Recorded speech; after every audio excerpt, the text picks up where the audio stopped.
Polling has started for South Africa's general elections, the most competitive since the end of apartheid, which could result in the ruling African National Congress, the ANC, losing its majority for the first time in 30 years. ANC came in power after South Africa's first multiracial elections in 1994, when it was led by Nelson Mandela, and since then has won a majority in national elections held every 5 years, though its share of the vote has gradually declined.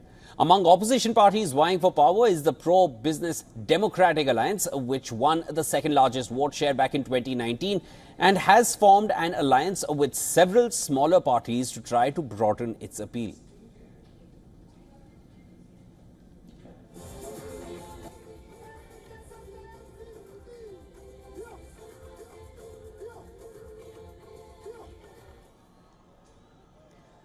Former President Jacob Zuma is backing a new party called MK, named after the ANC's former armed wing. Zuma was forced to quit as president in 2018 after a string of scandals.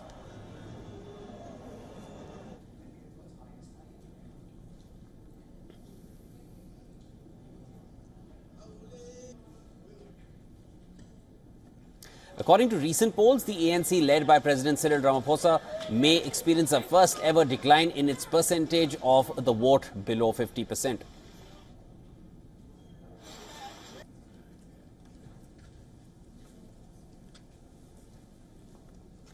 South Africa, with the population of 62 million, has 27.6 million registered voters. However, voter turnout may be a worry as voter apathy rises.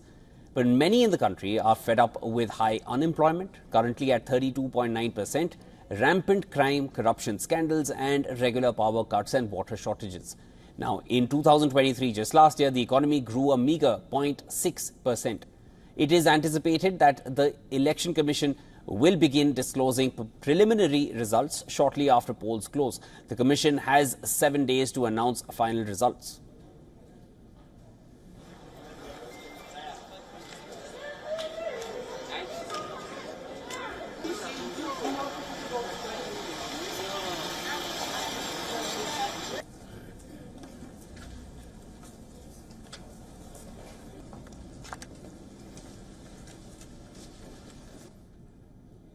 Now, to discuss what's happening in South Africa as polling begins, we're joined by Mr. Dube, who's a journalist currently working with the Nation Media Group based in Johannesburg.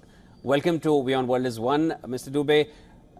It'll be, I would like to understand from you exactly what the scenario is in South Africa at the moment. Stakes are extremely high for the ANC, that goes without saying, with the opposition Democratic Alliance closing in over time. That has happened gradually over the past number of elections.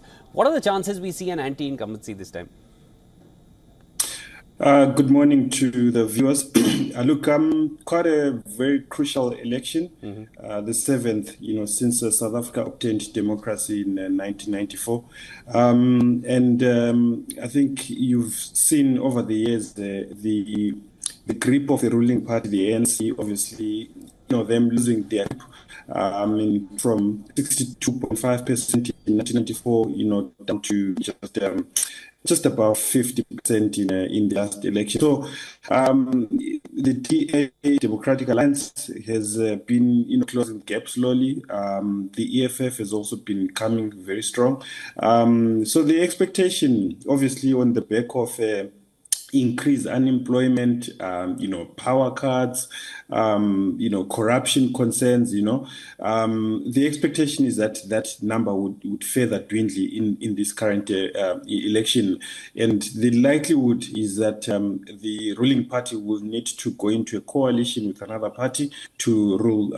I think you'll understand that there is 400 parliamentary seats, and to rule, the ruling party will have to at least get over 50% of that. If they don't get over 50% of that, they will have to have a coalition with any other party so that they complete the 50% and they elect the next president of South Africa. So in all likelihood, we may actually see the ANC going to a coalition because of how much